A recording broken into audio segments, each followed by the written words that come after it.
En vivo y en el aire, un nuevo programa más de Hoteles a la Carta Latinoamérica, desde el edificio Torre Bellini, aquí en WeWorld, en la esquina de Paraguay y Esmeralda, con un día de mucho sol, un invierno primaveral muy loco, a pesar de que algunos nos escuchan desde México, desde Ecuador, desde las playas, como a veces mandan las fotos por WhatsApp, viendo el programa con una caipirinha en Brasil y en Bucios, así nos pasó el programa pasado, una foto de una persona que estaba escuchando y viendo el programa desde su celular con una caipirinha en la mano, desde la playa Joao Fernández en Bucio. Así nos había puesto. Como siempre, entonces, nuestra página madre Hoteles a la Carta es diariodelhotelero.com y desde hace 2 meses en Brasil con jornaldehoteleiro.com.br, el diario digital en Brasil. Y hoy tenemos suerte, como nos pasa muchas veces en el programa, porque Ezequiel Argüello está con nosotros, integrante del Consejo Directivo de Aratur. Ezequiel, buenas tardes. Buenas tardes. Gracias por la visita. A ustedes por la invitación. Es interesante la empresa, la Asociación Civil Aratur, que ahí tienen en pantalla ustedes la ubicación digital de la empresa, por cuanto realmente vale la pena verla. Yo lo hice antes de esta charla y estuve mirando un poquito más en profundidad, porque tiene una plataforma que es necesaria, vigente y útil para cada día de hoy en adelante. El cambio de conciencia a nivel mundial hace que las plataformas tengan o deberían tener, como pasa con la Aratur, un concepto muy amplio, muy lindo, muy positivo y muy necesario. Siempre decimos, Ezequiel, que si no hay turismo no hay hotelería. Si la gente Correcto. no viaja, no sé, que hemos tenido la visita de una antropóloga aquí en el estudio, en nuestra sala, y habíamos estudiado cuando el hombre salía por primera vez de su caverna y salía a andar, y ahí nacía un poco el turismo. Entonces, gracias a que la persona anda, transita por los senderos y los caminos, a partir de ahí, entonces la hotelería tiene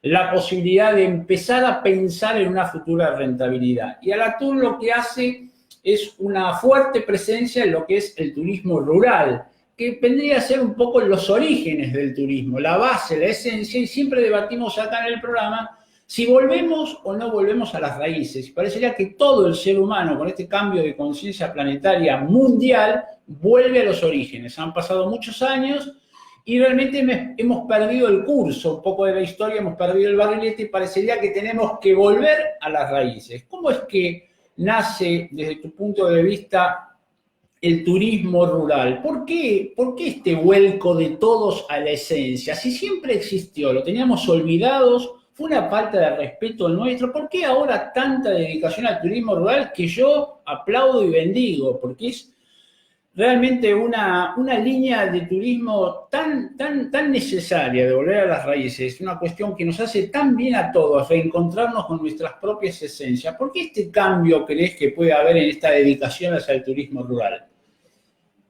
Creo en lo personal y un poco también por lo que demuestran algunos estudios que la vida, digamos, en grandes ciudades, sobre todo, digamos, lo que es el fenómeno del turismo rural, cobró mucho impulso ya hace muchos años en Europa principalmente. De alguna manera es una forma de volver digamos, a realizar o a tomar contacto con la naturaleza fuera de lo que son, digamos, grandes ciudades, grandes urbanizaciones, en donde de alguna manera cuando se necesita para tomar aire o para de alguna forma ver naturaleza, en la mayoría de ciudades grandes no es poco lo que se puede ver, es decir, si bien hay parques y demás, entonces es un poco una consecuencia de esa necesidad propia del ser humano de experimentar la naturaleza.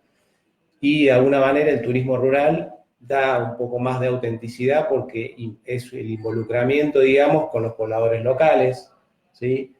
Un poco olvidados por todos nosotros, hasta que parecería que especulativamente parece que los necesitamos y no se volvemos. Pero la realidad es que hubo siempre, perdón que interrumpí, una ruptura entre lo urbano y lo turístico rural inmediato. Parecería que ahora volvemos a fusionarnos con ellos, ¿no?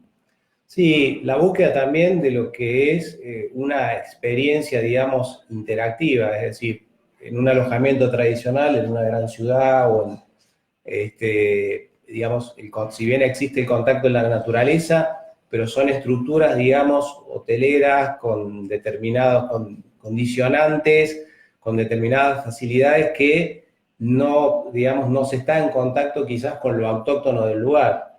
De alguna manera, entonces, los establecimientos de turismo rural, bueno, permiten ese contacto, permiten, digamos, conocer a nivel cultural, digamos, sobre todo lo que son pobladores autóctonos del lugar, y sobre todo de la gente que a veces, muchas de las cosas, sobre todo de niños que ven o que estudian, sea con animales o con la naturaleza, de poder experimentarlo. Es decir, muchos establecimientos... Vivo, real. Exacto.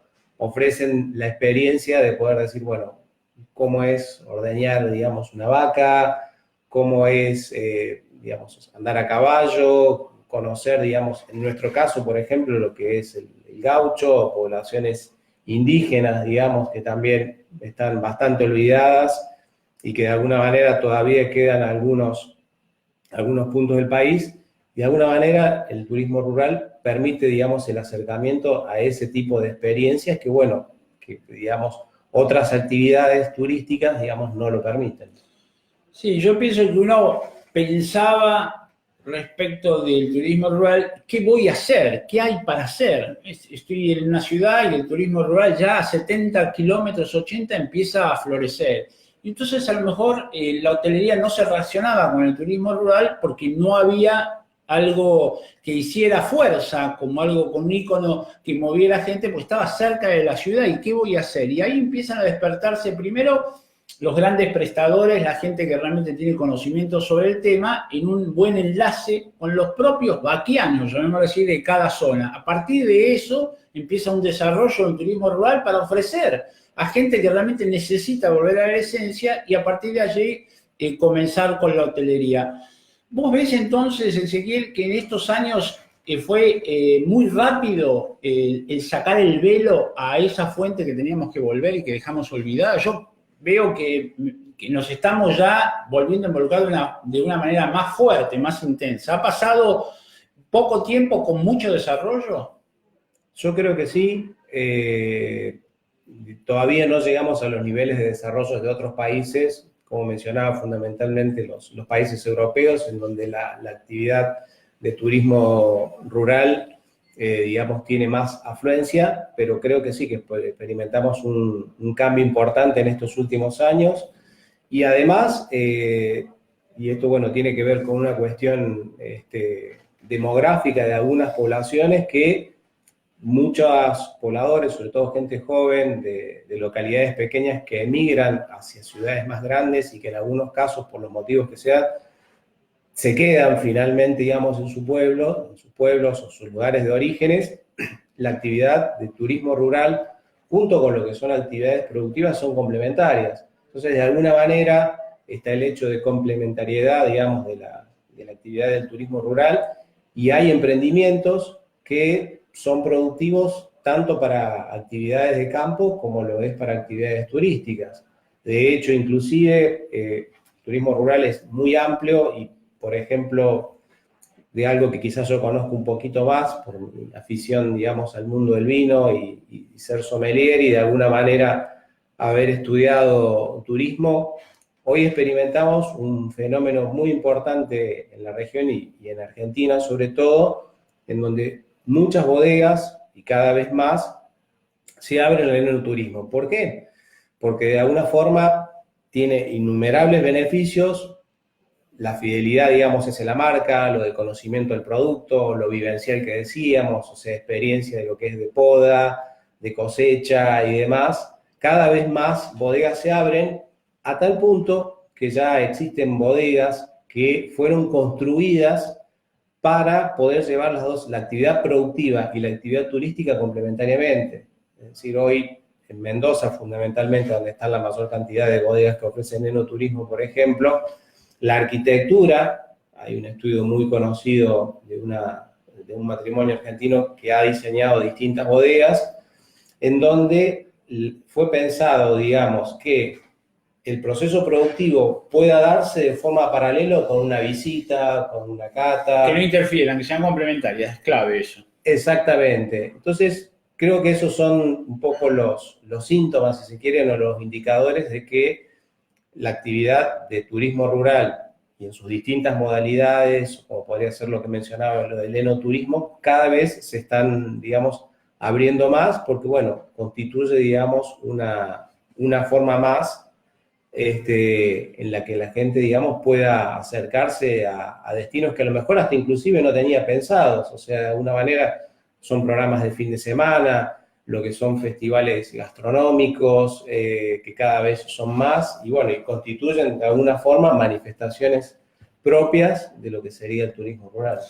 Me quedo en esta pequeña exposición que hiciste ahora respecto de diseñar desde la pizarra de dibujo de la arquitectura una proyección que contemple las dos vivencias. ¿Qué inteligencia requiere eso para proyectar con tiempo lo que va a devenir? Pero creo que se va a encontrar en un punto tal que la masa, todos nosotros, futuros turistas, futuros huéspedes, es lo que estamos buscando, el reencuentro con la naturaleza. El enoturismo es parte de la hotelería, perdón, del turismo rural. Sí. Es parte del turismo rural. Es parte, sí, digamos. El turismo rural fundamentalmente es un concepto amplio por cuanto tiene que ver al desenvolvimiento de actividades turísticas en medios que son fuera, digamos, de las urbes o de las grandes ciudades. Entonces, a partir, digamos, de ese concepto, existen distintas modalidades, por eso es que mencionaba, por ejemplo, lo que tiene que ver el turismo rural con la asistencia a festivales, con lo que tiene que ver a fiestas en los distintos pueblos o locaciones, y sí, el enoturismo es, en definitiva, digamos, estaría comprendido dentro de lo que es el paraguas del turismo rural. ¿Vos creés que los recursos humanos dentro del turismo rural tienen el concepto más arraigado de la hospitalidad? ¿Hay otra predisposición en el turismo rural frente a los emprendedores que trabajan, los que los asisten, los empleados que tienen todo ese conjunto de alternativas? ¿Hay una hospitalidad distinta en el turismo rural que en el turismo urbano? En el turismo urbano nos tenemos que capacitar, en el turismo rural lo tienen a flor de piel. ¿Cómo tenés esa sensación vos? ¿Puede ser así? Yo lo que diría es, y yendo un poquito más a lo que tiene que ver con la calidad de los servicios y la percepción del cliente. Los servicios, digamos, tienen dos tipos de calidades. Una calidad dura, que se llama, y una calidad blanda. La calidad dura tiene que ver con indicadores como puede ser la rapidez, la efectividad, la respuesta, digamos, que se da. Y la calidad blanda tiene que ver con conceptos como puede ser la amabilidad, ¿sí? La hospitalidad, digamos, en general, la predisposición. ¿Qué pasa?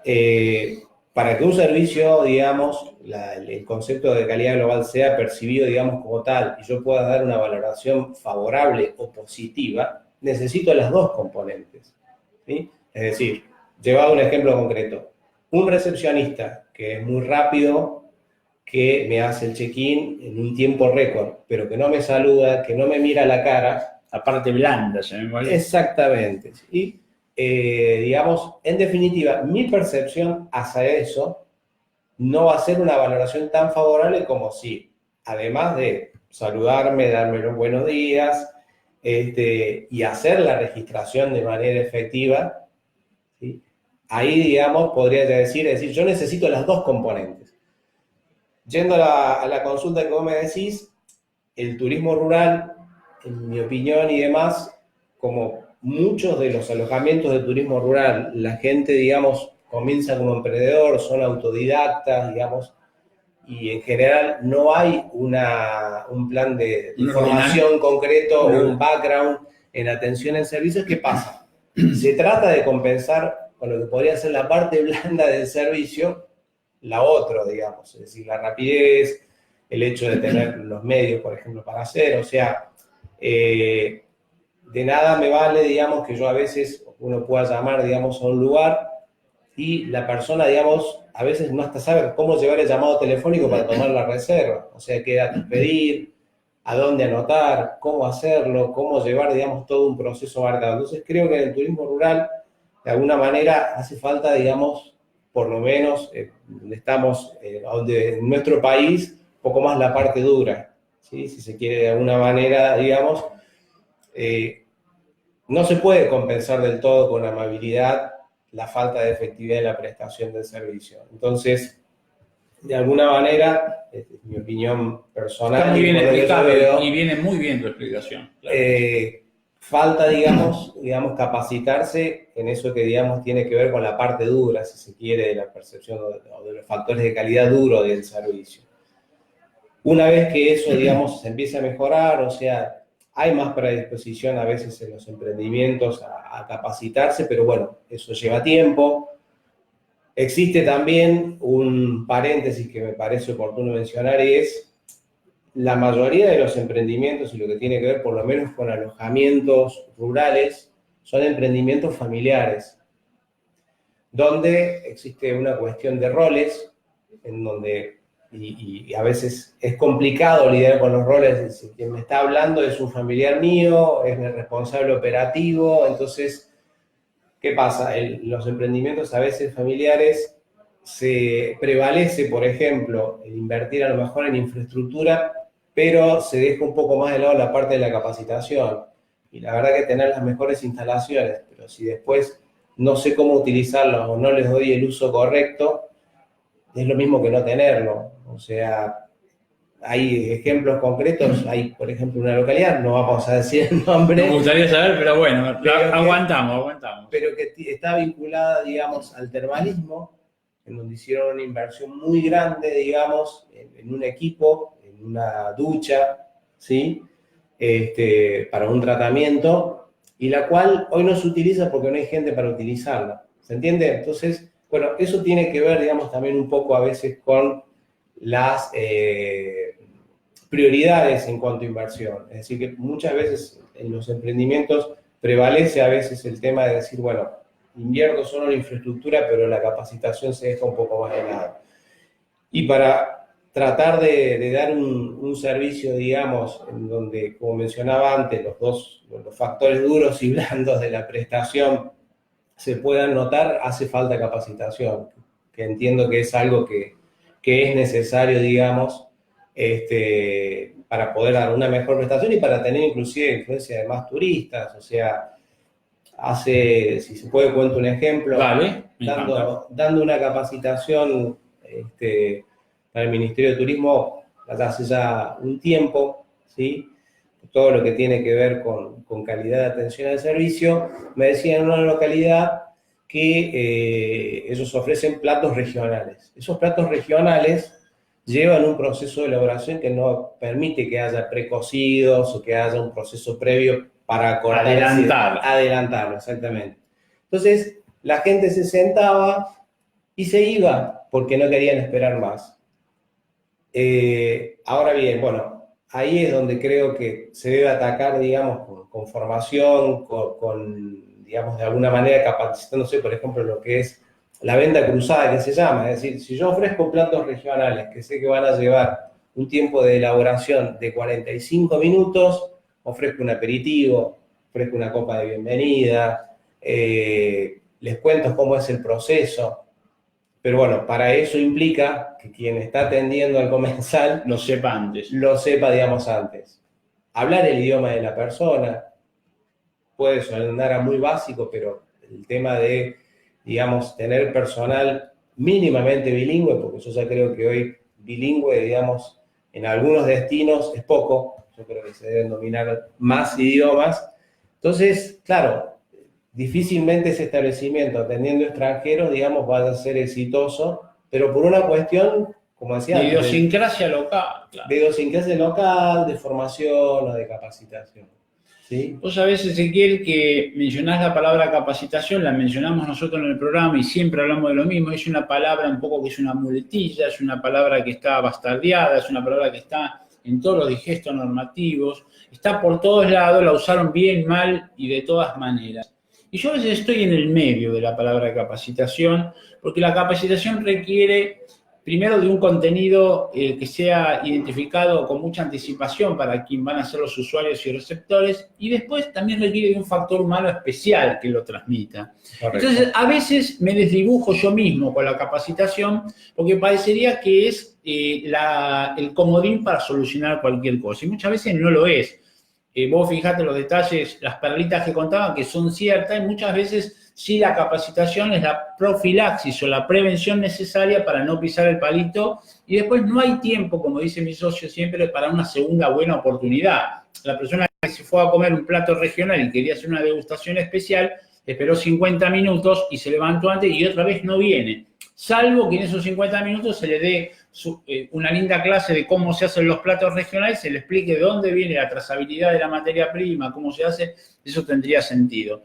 ¿Cómo veis vos en este tercer milenio, donde si bien en un turismo rural tenemos que cambiar, o sea, tenemos que aflojarnos todos, o sea, esa voracidad y esa velocidad que traemos la dejamos en la urbe, ¿no? En el lugar donde vamos, pero queremos una acción inmediata. ¿Cómo ves vos entonces si va a seguir sirviendo la capacitación o también tiene que ser ayornada un poco de tal manera que tenga mejor efectividad? ¿Cómo lo ves como un título general? ¿Lo ves como un título práctico de resolución? ¿Seguirá siendo la herramienta comodín para mover? Es un elemento más, digamos, para ofrecer una experiencia exitosa, que en definitiva, digamos... Lo que se busca. Exactamente. La realidad es que no alcanza solo con eso. O sea, los servicios se diseñan. Si yo quiero un nivel de calidad, lo tengo que diseñar previamente.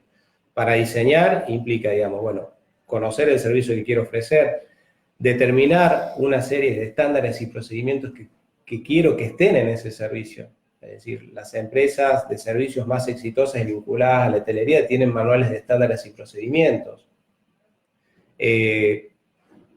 A veces el concepto de calidad también, que bueno, desde hace muchísimos años se viene, digamos, fomentando y comentando, y yo veo a veces concepto de calidad total, y a veces me ha tocado, digamos, hablar de calidad en localidades turísticas pequeñas, y digamos, hay algo que es básico, o sea, la calidad comienza con el sentido común y con la empatía. Es decir, la planificación de un servicio tiene que ver con que yo haga empatía de lo que a mí me gustaría recibir, eso, digamos, lo ponga como un proceso, como un estándar de lo que quiero, de un beneficio que reciba, digamos, el huésped o el cliente, y para eso tengo que establecer cómo voy a brindar ese servicio. Y para brindar ese servicio, a su vez, necesito a alguien que tenga una formación específica para poder trabajar, digamos, en la industria de la hospitalidad. O sea, la realidad es que, digamos, así como hay gente que sirve para los números y otro para las letras, yo en lo personal también creo que hay gente, digamos, que tiene más aptitud y actitud para lo que es trabajar, digamos, en servicio. Es decir, creo que no es para todo el mundo, ¿sí? Más allá de que a veces la necesidad pueda hacer de que uno trabaje en una actividad de servicio. Pero yendo, digamos, a la consulta tuya, la capacitación sola no alcanza. Existe, digamos, se debe dar una planificación que tiene que ver cómo voy a prestar el servicio, y a su vez tiene que existir también una planificación en el destino. Uno puede tener el mejor establecimiento, pero si no tengo accesibilidad para llegar, no tengo, digamos, comunicación o apoyo del lugar, las posibilidades de éxitos van a ser más chicas. ¿Sí? Yo veo destinos en Argentina, por ejemplo, que de alguna manera tienen un montón de plazas, digamos, hoteleras. Concretamente me estoy refiriendo a Calafate. Y pienso, digo, bueno, si uno ve, por ejemplo, la cantidad de frecuencias de vuelo que tienen, las formas de acceder que tienen, digamos, a Calafate, y la cantidad de plazas que existen hoy, es inviable que yo pueda tener un buen índice de ocupación general de todos los establecimientos. Entonces, digo, me pregunto, entonces, cuando se decide, digamos, construir o generar un establecimiento, hay algo previo que es un estudio de viabilidad sobre eso. Es decir, yo puedo tener los mejores recursos, la mejor infraestructura, pero como digo, digamos, si después no voy a tener cómo llegar, ¿de qué me sirve? Entonces, de vuelta, capacitación no alcanza. Hace falta una planificación del servicio, de la empresa, un plan de negocios, por más que sea un emprendimiento pequeño, y a su vez del propio destino. ¿Sí? Estamos hablando de turismo y prolijando el tema del turismo porque es la semilla de prosperidad para la hotelería. Y toda esta primera parte de este camino a recorrer en el turismo rural a través de ALATUR es un trabajo mancomunado con el prestador y el capacitador y el que planifica. Ezequiel, ¿vos crees que hay un destiempo, hay un tiempo de la conciencia de aquellos turistas y futuros huéspedes que van a tomar las lindas manifestaciones del turismo rural y hay un tiempo de los prestadores que dan ese servicio? ¿Tan a destiempo? ¿Se requiere de algún ordenamiento vía normas internacionales ISO de que haya prestadores? ¿Hay una demanda que pide prestadores de calidad? Si eso no se da, se disasocia, se rompe el esquema. Es decir, ¿estamos bien o tenemos que seguir machacando? No, estamos a destiempo. Una de las actividades que hacemos desde Alatur, como sociedad de fines de lucro, es promover la sostenibilidad, digamos, de los destinos en el ámbito rural, que es lo que a nosotros nos interesa. Para toda Latinoamérica, porque Alatur es toda Latinoamérica, ¿no? Exactamente, para toda Latinoamérica. Y de hecho, digamos, tenemos empresas que se han acercado a nosotros, que nos han pedido referenciar prestadores rurales, pero ya, digamos, con algún tipo de certificación, más allá de la parte de los servicios, con el concepto de sostenibilidad. O sea, hay una preocupación, sobre todo en lo que es por países que nos visitan, de que además de cumplir con una serie de servicios mínimos, de infraestructura, de prestación, es decir, requieren a su vez que esos prestadores tengan ya inclusive algún tipo de certificación avalando lo que tiene que ver el concepto de sostenibilidad. Y es ahí entonces donde nosotros,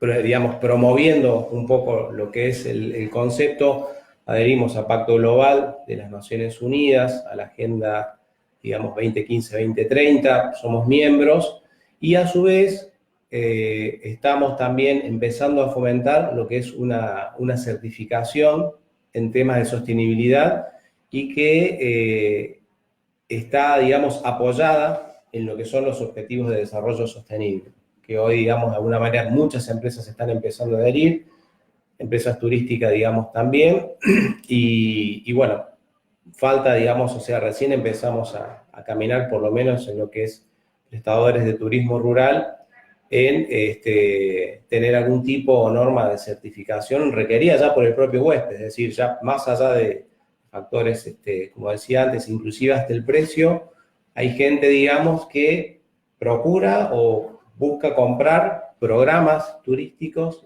que tengan algún aval o certificación en sostenibilidad. A eso iba a apuntar esta pregunta y te anticipaste, porque estaba viendo el derrotero que hace el turista y entonces cuando se encuentra con un prestador de servicios turísticos rurales ya le está exigiendo sostenibilidad en el tema de la prestación. A eso te referís, porque la persona no iría. Por eso la gente, vamos a ver, en este caso la agencia de turismo, está pidiendo un programa donde no haya un choque el día de mañana, que se encuentre con una situación que, por ejemplo, la basura o el agua o la luz solar o la no luz solar. O sea que ya, como siempre digo, en hotelería, el negocio de la hotelería empieza de atrás para adelante. Miramos cómo viene el turista, cómo va a ser el huésped y estamos armando el hotel en función de eso. La prestación del servicio hotelero a través de prestadores calificados parecería que es el mismo esquema. En función de la exigencia y el grado de necesidad de servicios de ese futuro turista, hace una predisposición previa de todo un ordenamiento con un digesto normativo que encauce la situación para evitar un confronte. Sí, es correcto. De hecho, ya hay turistas de otros países que, diría, es una condición sine qua non de no, digamos, tener esa característica o esa certificación, lo más probable es que desista o que busque otro prestador. Y creo que también, bueno, también la forma de elegir tanto un destino como puede ser un prestador tiene que ver un poco con toda la transformación digital, si se quiere de alguna manera, las opiniones que dan las personas que visitan un determinado lugar, e incluso TripAdvisor, por ejemplo, que es un factor muy importante a la hora de decidir, digamos, contratar un prestador o de elegir, digamos, un destino, de alguna manera ya está demostrado, digamos, que el porcentaje, digamos, en el nivel de decisión que tiene lo que yo puedo ver en cuanto a opiniones y demás, cada vez es más grande. Es decir, de alguna manera, el hecho de que yo vea, por ejemplo, muchos comentarios negativos, a lo mejor en el portal sobre un determinado hotel o sobre un determinado servicio, condiciona para la decisión de contratar o no contratar por ese lugar. De hecho, inclusive ya existen prestadores que, bueno, tomo este ejemplo porque creo que viene, digamos, un poco al caso de que hay gente que ya hasta mira eso, o sea, si el establecimiento, digamos, tiene algún tipo de, no digo de aval, pero que esté comprometido, por ejemplo, a lo mejor quizás con el medio ambiente o por los comentarios, digamos, que hace la gente, no sé, uso racional del agua, sobre lo que es digamos, en fin, de distintos factores quizás de los objetivos de desarrollo sostenible, y tienen que ver, en definitiva, para que la persona termine decidiendo qué hacer, si contratar o no contratar. Y de hecho, inclusive ya hay prestadores que, en pos de mantener una categoría o una elección, digamos, de los turistas o de los visitantes, cuando alguien genera algún comentario negativo, hasta tienen previsto a nivel de presupuesto generar algún tipo de compensación para que de alguna manera se revierta esa mala opinión o quizás un comentario desfavorable sobre el lugar. En buena hora, ¿no? Este cambio de exigencia. Fíjate de lo que estamos hablando, agosto del 2019, de la raíz, la reconversión, ¿no? La readecuación de esa raíz de turismo rural por una exigencia mayor y, en definitiva, en beneficio de todos, porque también tiene un impacto de ecuación costo-beneficio para el prestador turístico, no lo desconocemos, y generalmente ese siempre es el primer freno, el primer choque. No lo voy a hacer porque tengo que poner 10 pesos para intentar recaudar 20 dentro de un año y medio, pero el cambio de conciencia se ve que es ajeno al bolsillo y, en definitiva, presiona de otra manera. Volviendo al enoturismo, Ezequiel, ¿cómo nace ese maridaje? ¿Por qué se asociaron justamente en ese maridaje el vino y el turismo? ¿Quién los presentó? ¿Quién fue Celestino? ¿Por qué el turismo y no la pesca? O sí lo es, pero es en menor medida. Pero ¿por qué tanta boga con el vino, aparte que es riquísimo? ¿Tu preferencia cuál es? Depende del lugar, o sea, ya creo que... Depende del lugar encima. Sí, porque ya estamos en un momento donde nos estamos pareciendo más a los europeos, donde ya a la cepa le estamos poniendo el apellido de la localidad o del lugar donde se producen, ¿sí? Ya la gente, digamos, más allá de buscar una cepa específica del norte, de Cuyo o del sur, y a su vez si es del norte, de Salta, de Jujuy o de Tucumán, y a su vez dentro de esa provincia, Valles Calchaquíes o lo que sea, es decir, el consumidor de alguna manera nos estamos pareciendo... puntualmente. Sí, nos estamos pareciendo más a los europeos. Pero ¿y por qué ese maridaje entonces entre el turismo y el vino? ¿Quién mueve a quién ahí? ¿El turismo arrastró, traccionó al vino o el vino traccionó al turismo? La realidad es que, digamos, los distintos momentos del proceso productivo de la elaboración del vino permiten acompañar o ver cómo es ese proceso. O sea, de alguna manera, digamos, el interés en decir, bueno, este producto que es un producto vivo, si se quiere de alguna manera, que tiene una historia atrás, la curiosidad de la gente por conocer cómo se produce ese vino, las mismas bodegas que fomentan, digamos, de ir a conocer sus distintas instalaciones, programas que tienen. El consumidor se ha vuelto, digamos, más exigente y bueno, para disfrutar más las cosas hay que conocerlas más.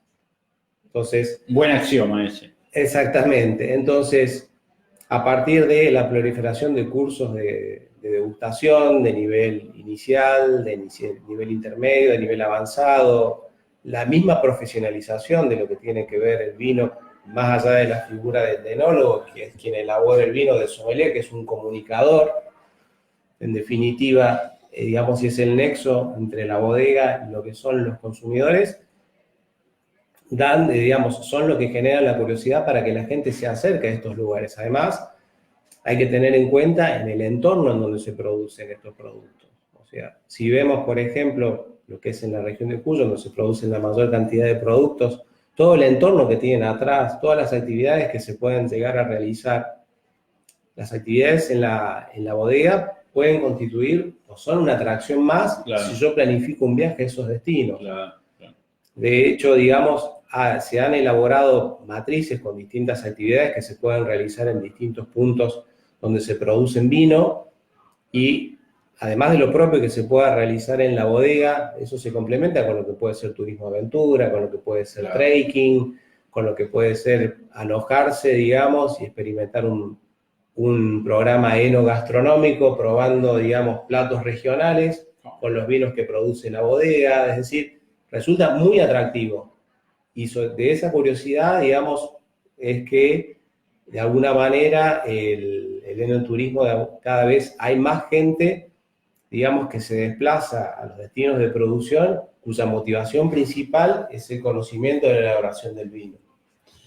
Sí, no solo es por una cuestión turística, sino pensándolo también desde un tema específicamente inmobiliario. Hay muchos desarrollos que tienen que ver con las bodegas donde venden la habitación, ¿no? Donde venden un pedacito de ese desarrollo, de ese alojamiento hotelero dentro de un conglomerado de fincas productoras de vino. Eso se ha hecho mucho, o sea que tiene hasta injerencia en una inversión con rentabilidad. Uno puede comprar, nosotros hemos trabajado y hemos vendido en su momento, una porción de ese establecimiento hotelero dentro de un conjunto y un complejo fantástico. Realmente no solo es atractivo, como vos decís, es complementario al turismo, sino acá sería una cuestión de rentabilidad y de inversión, sería mucho más materializable que el otro tema. Te iba a preguntar, algo que se me fue de la mente, ¿cómo es, si podés explicarnos, aunque sea por arriba, la posibilidad de asociarse a la Tour? ¿Ustedes toman socios? ¿Hay miembros? ¿Cómo es la gente que escucha el programa, que ve el programa en toda Latinoamérica?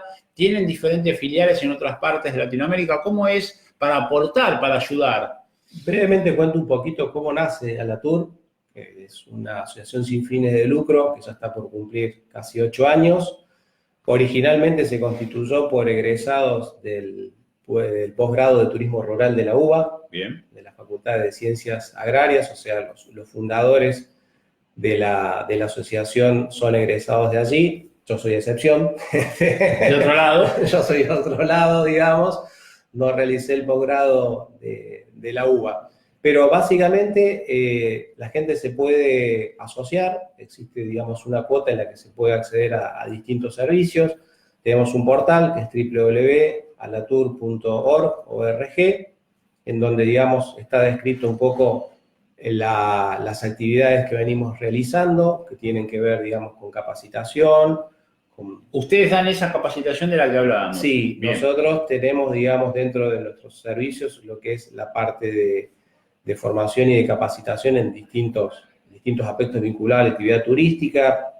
También hemos asesorado y estamos asesorando a destinos en la planificación de lo que tiene que ver con actividades rurales y un poco por lo que hablábamos antes de esta necesidad, digamos, sobre la sostenibilidad, de actividades sostenibles en la actividad turística.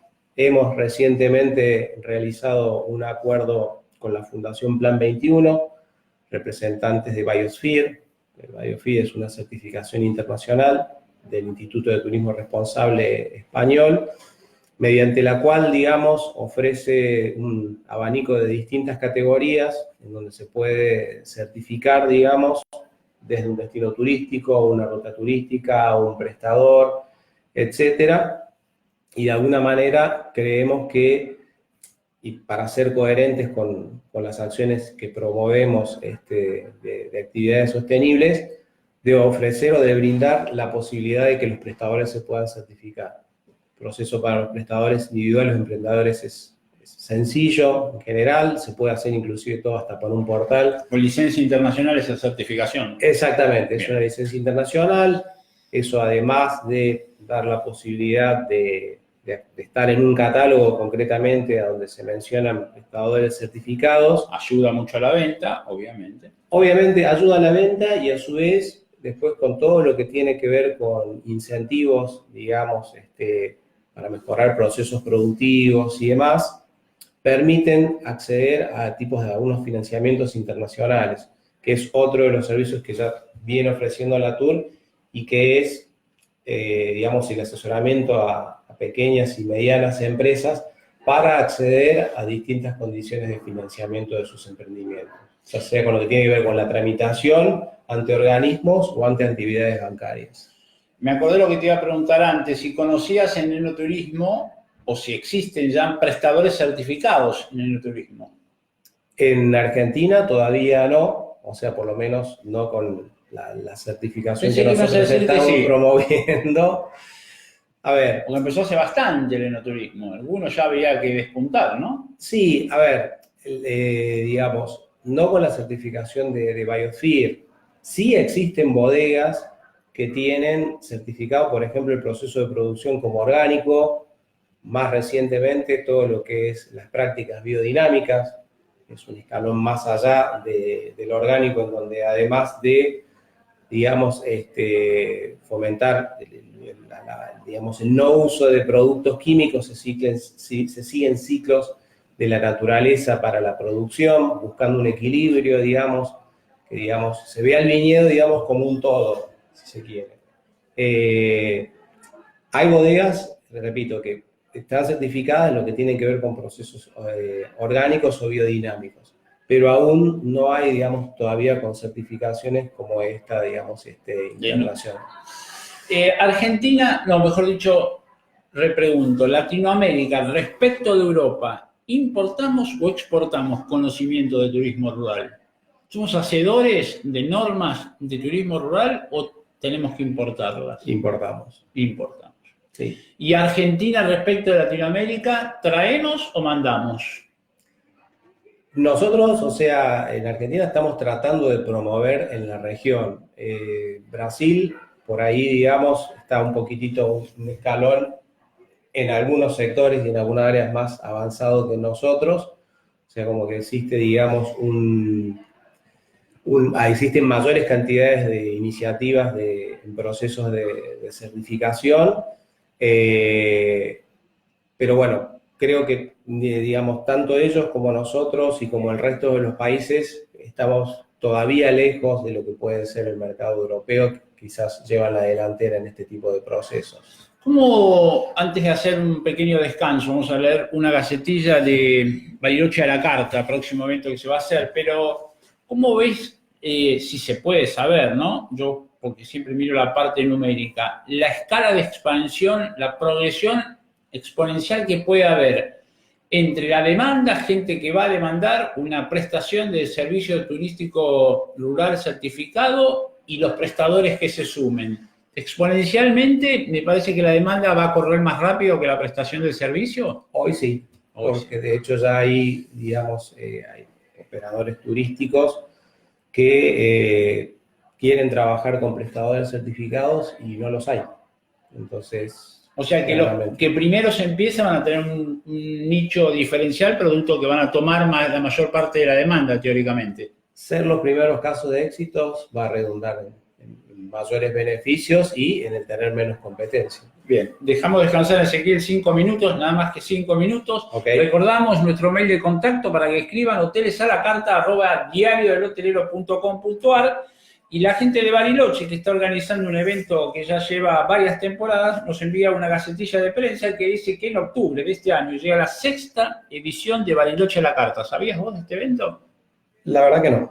Del 7, bueno, yo lo conocí el año pasado porque me invitaron, pero por eso difundimos. Bariloche a la carta, el programa se llama Hoteles a la carta, así que la gente nos envió la gacetilla. Del 7 al 14 de octubre de 2019, ahora nomás en Bariloche. Es un evento gastronómico y es el más grande del interior del país, con proyección internacional. Se posiciona año tras año como una manera diferente de conocer Bariloche, ciertamente. Ciudad reconocida internacionalmente con más de 35 vuelos diarios en alta temporada, lo que hablabas vos de Calafate. Ahí la diferencia sustancial en un destino. 35 vuelos por día en alta temporada, dice. Contra no sé cuántos tendrá Calafate, uno. No sé, no tengo los números, pero creo que sé que es un solo dígito. La primavera es una época ideal para visitarla y conocer cada rincón de la Patagonia en un mismo lugar. En Buenos Aires, Bariloche a la Carta es uno de los 5 eventos que reunió más de 50.000 visitantes de Argentina y del mundo que pudieron disfrutar de lo mejor de la gastronomía de la Patagonia. Se va a presentar ahora la semana que viene o la otra, no recuerdo, vamos a hacer una nota de prensa para ellos aquí en la ciudad de Buenos Aires cuando se presente.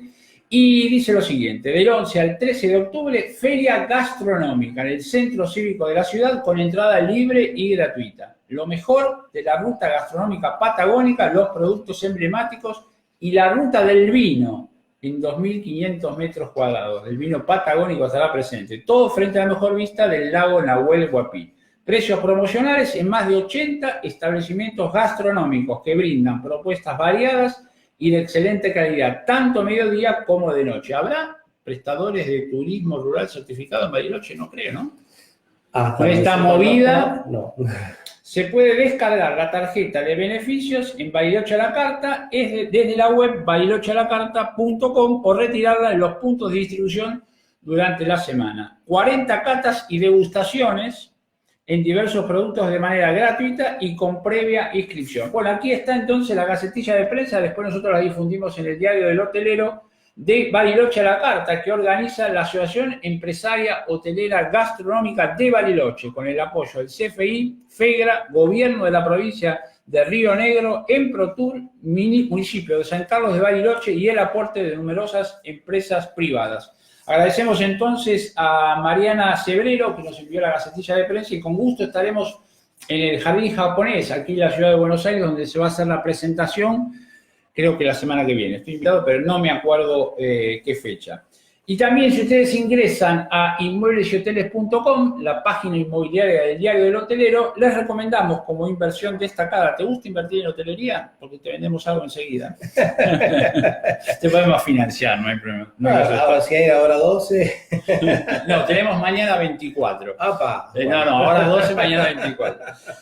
En inmueblesyhoteles.com, el código BLargaI 68974 es un hotelazo, así lo denomino yo, 42 habitaciones en la Luminé, frente al río Luminé, en la provincia de Neuquén, un lugar bellísimo. Las fotos que hay son paradisíacas. 42 habitaciones, es el establecimiento recomendado, tiene 3.000 y pico de metros cuadrados y bueno, por determinadas circunstancias en la hotelería los ciclos cambian y el propietario tiene que vender. El hotel son 3.300 metros cuadrados cubiertos y vale $1.300.000. Es una oportunidad fenomenal, aparte de tener una construcción muy bella y antisísmica y estar en un lugar paradisíaco, ¿no? A lo mejor nosotros no valoramos tanto nuestra propia naturaleza y cuando vienen de afuera se dan cuenta que tenemos un lugar fenomenal. Así que BLargaI 68974 es el hotel recomendado por inmuebleshoteles.com como destino para invertir ahora en este mes de agosto o septiembre. La verdad que he aprendido mucho en esta linda charla de 50 minutos. Creo que hay que sacarle el velo a muchas cosas, creo que hay que relajarse mucho y valorar enormemente, porque aquí, cerca de la ciudad de Buenos Aires y en cualquier capital de toda Latinoamérica, en lo que nosotros llamamos los primeros cordones, ¿no? Acá le llaman GB1, Gran Buenos Aires 1, Gran Buenos Aires 2, hay un montón de cosas que por el acelere enorme que tenemos pasamos por alto y pasamos cerca, pero igual lo pasamos por alto. Y falta que una institución como Alatur tenga presencia para reordenar ese juego de cartas que a veces está mal distribuida y nos perdemos, porque a mí me han contado hermosas experiencias turistas, hermosas experiencias que te hacen emocionar por la atención que le dan a la gente. Determinados turistas que han hecho en la ciudad, en zonas cercanas a la ciudad de Buenos Aires, y uno que vive ahí nomás. Hemos tenido la experiencia de un turista que contó que un prestador le explicó cómo hacer el dulce, porque cosechaba los cítricos y cosechaba la fruta, y lo hacen los viejos tambores, nada industrializado, y la persona se emocionó y se generó ahí a partir de eso una posibilidad de vender los dulces en Buenos Aires, y una cantidad de cosas que si no llegan de alguna manera que nos transmite el asombro, porque cuando éramos chicos teníamos asombro, ahora de grandes no tenemos más asombro, pero cuando recuperamos el asombro parece que se destapa la memoria y podemos arrancar. Así que te iba a preguntar respecto del turismo rural, ¿cómo es la posibilidad del recurso humano allí? Desde el punto de vista, ¿vos creés que la expansión traerá aumento del uso de la mano de obra local, porque la hotelería está intentando trabajar, está sacándose un poco el velo a ver si puede relacionarse, la hotelería que está lejos de una ciudad, si puede relacionarse con esa comunidad, haciéndola participar. Esto es, comprándole a la gente que produce las materias primas, los productos terminados de la zona, tomando a la gente de la zona, tratando de generar un vínculo de comunidad mucho más fluido. ¿Vos creés, Ezequiel, que el desarrollo del turismo rural, del prestador capacitado rural, aumentará la posibilidad de la fuerza laboral en la zona o será hermético ese crecimiento? Porque a veces pasa de esa cuestión más hermética de no abrir el juego o no, o cuando más, como decías vos, que el prestador es muchas veces una familia y no abrir ese juego. ¿Habrá una manera de romper ese esquema o seguirá así, hermético? Creo que se está rompiendo, digamos, el esquema de no apertura porque, digamos, es una cuestión de subsistencia del propio negocio. Si de alguna manera, si no se logra generar, digamos, una demanda mínima que justifique el hecho de ofrecer servicios, el emprendimiento termina desapareciendo. La realidad es que la mayoría de los emprendimientos, como se sabe estadísticamente, fracasan. Pocos son, digamos, los que subsisten y la forma de subsistencia, bueno, guarda relación un poco con todos los temas que hemos comentado. O sea, primero abriéndose, digamos, a lo que tiene que ver a la formación, abriéndose a lo que es a nuevas tecnologías, sobre todo en lo que es en la difusión. Es decir, la realidad es que la actividad turística, si yo no tengo una presencia medianamente racional en redes sociales, va a ser más difícil poder posicionar el lugar, que la gente me conozca.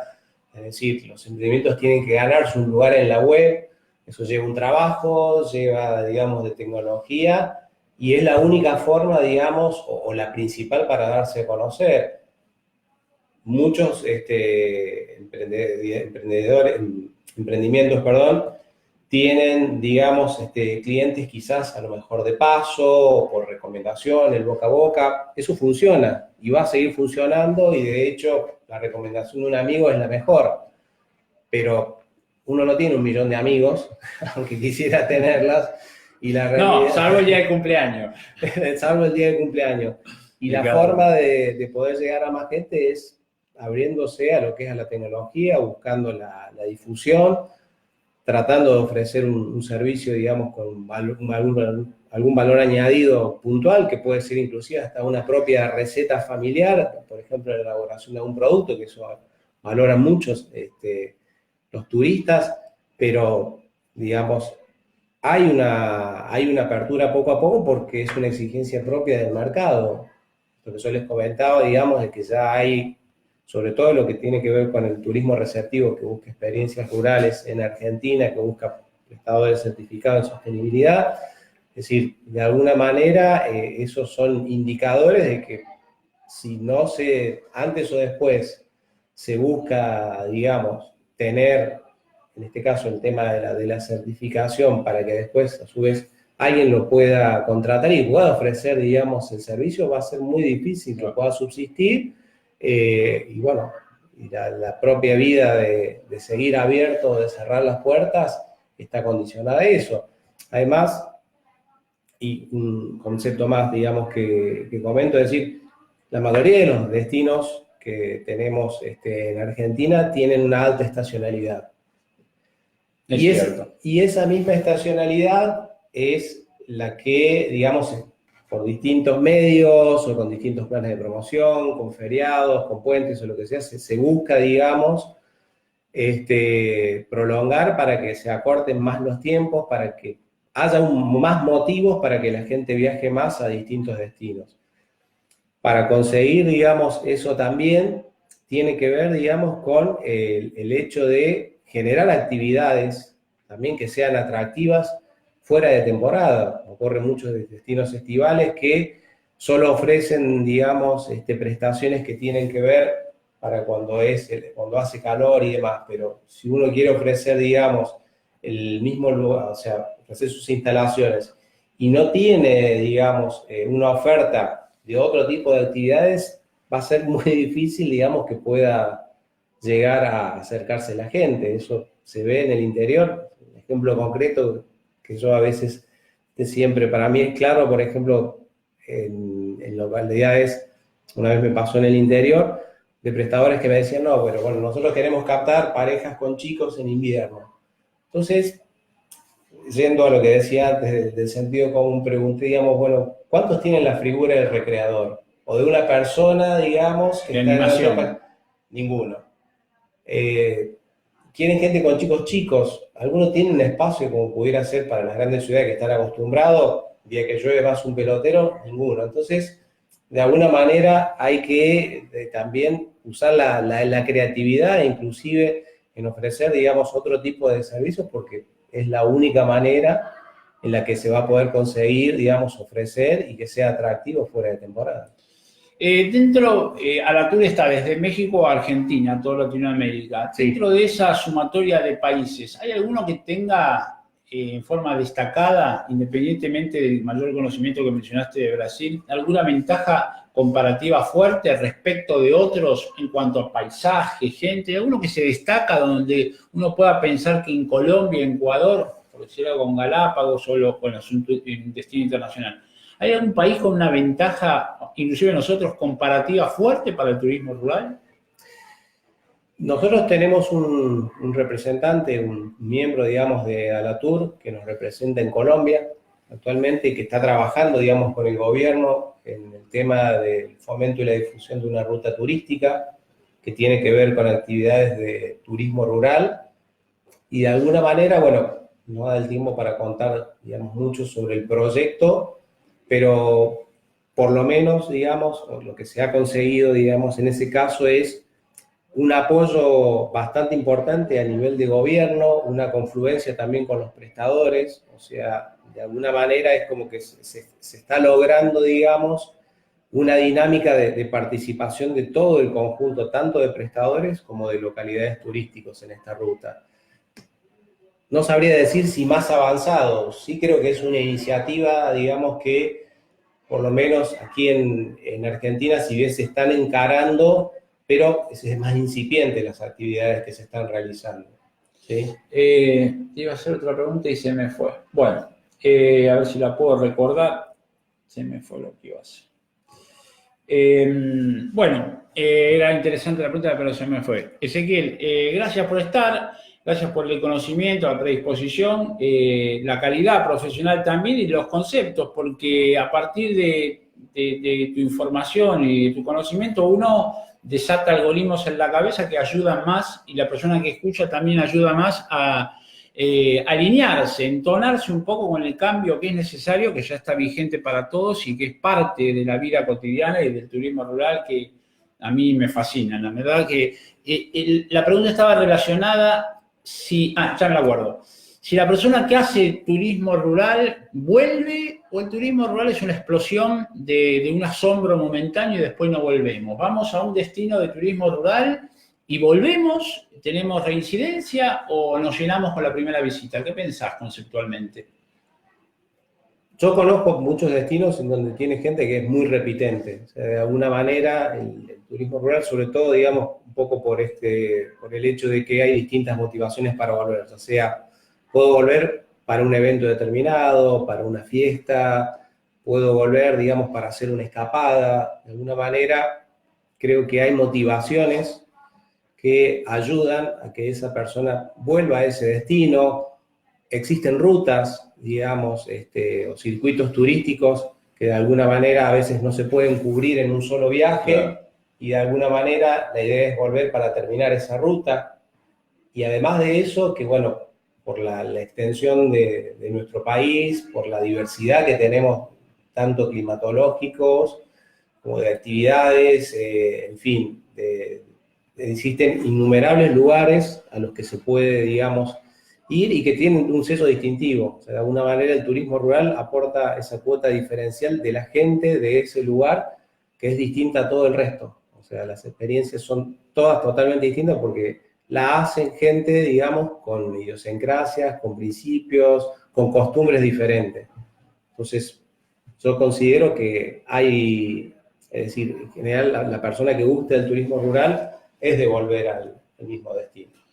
Completo, una hora intensa, pasamos una hora, ¿viste? Increíble. Ezequiel Argüello, gracias por tu presencia nuevamente, por estar en el programa, integrante del Consejo Directivo de Alactur.org, que ustedes pueden cliquear y ver. Nosotros nos reencontramos el próximo martes o lunes o miércoles, porque vamos a tener un programa especial, así que próximamente estaremos desde Hotelga. Así que gracias por estar ahí, nos reencontramos en 7 días. Muchas gracias. Gracias por la invitación. Muy bien. Ya que todavía no terminamos, ahí está.